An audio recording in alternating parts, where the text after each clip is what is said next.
हो र पिठो बनाएको तपाईँले हो ल यहाँ गजब रहेछ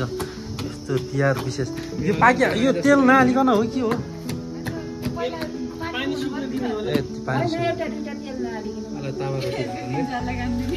हो र यही चप्किन्छन् होला त्यो त ओहो यस्तो गजब रहेछ के भने अनिलले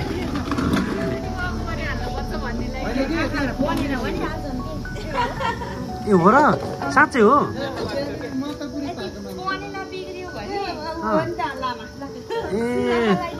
ए आँखा लाग्यो भनेर ए होइन जाऊ त ल्याइदेऊ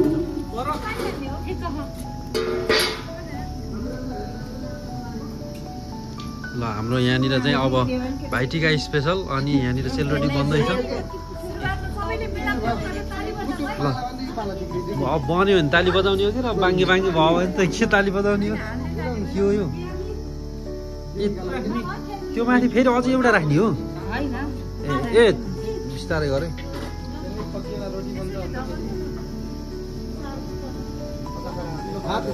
नगर्नु क्या मिस त्यसले ए दाइ के गर्नुभएको तपाईँले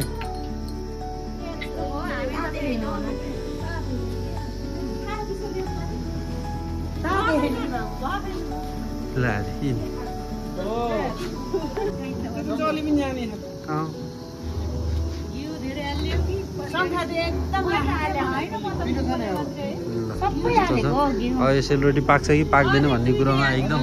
यहाँ कन्फ्युजन छ क्या यहाँ सुबादर म्यामले अब यहाँ कस्तो सेलरोटी पकाउनु अहिले दोष लाग्नु थालिसक्नु भयो त्यहाँ अब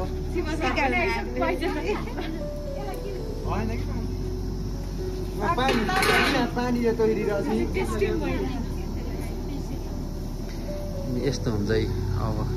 इन्जिनियरहरू धेरै भएपछि अब यो रोटी पाक्छ रोटी पाक्छ कि पाक्दैन भन्ने छ अब यहाँ यो धोएर सुकाएको के हो यो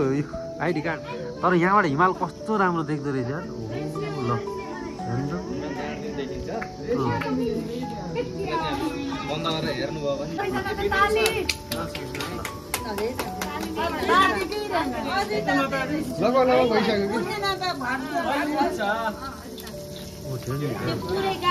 तर होइन राम्रो बनाउनु हुँदो रहेछ यार म्यामले त ल बिहामा जस्तो पुरानो सर बिहामा अस्ति बनाउनु हुँदो रहेछ यार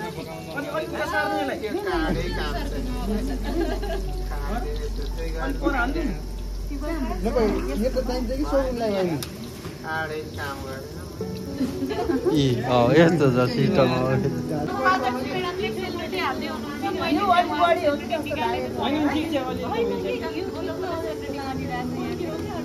खास यो कार्यक्रम के हो यसको बारेमा यसो बताइदिनु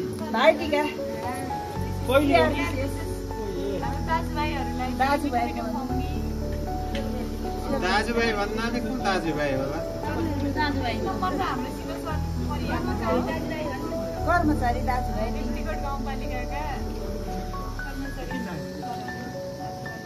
सेलरोटी मात्रै होला कि अन्य के यहाँ त यता आलु पाकिरहेछ त अनि कहाँ हेर्नु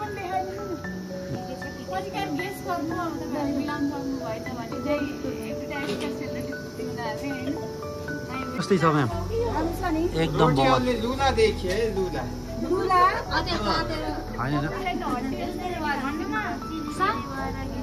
म्याम यो के चढाउनु पर्ने होला कि होइन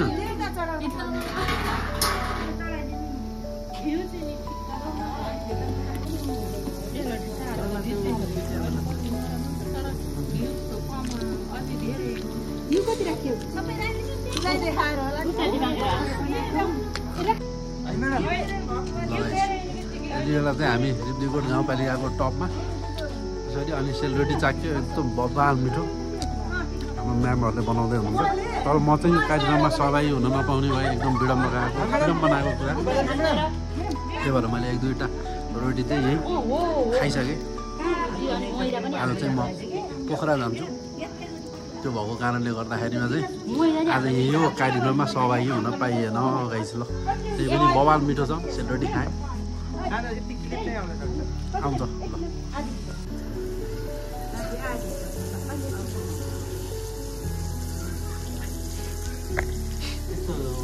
हो यो डोनट पनि यसरी घुमाउँछ नि दुईटा ल्याऊ है खान्छ एउटा जान्छ यो दुईटा ए अँ म्याम धेरै दिन नगराउनु कि अफर भन्यो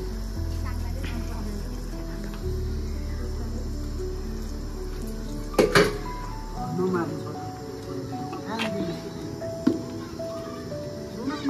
होइन त्यस्तो यति गर्नु के धङ्कुरी पुग्नु भएको र यो पनि गर्नु ढङ्गरी त पुग्ने रहेछ मैले है अनि यो उमा पारी कति समस्या हुन्छ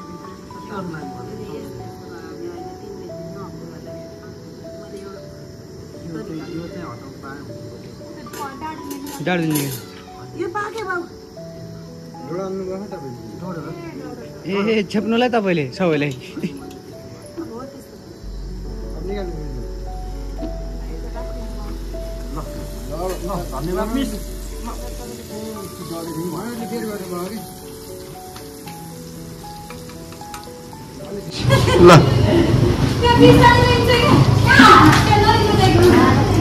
म चाहिँ आज विशेष परिस्थितिले गर्दाखेरि म अलिक छिटो जानु परेको कारणले गर्दाखेरि म्यामहरूले यति माया गरेर मलाई जे चिज दिदी भएको छ त्यो चिज चाहिँ यहाँ उपलब्ध गराइसक्नु भएको आउनु भयो आज है ल सबैजनालाई ह्याप्पी दीपावली भन्न चाहन्छु ह्याप्पी तिहार राम्ररी मनाउनु होला यस्तै खाएर हेल्दी खाएर मनाउनु होला ल बाई गाइस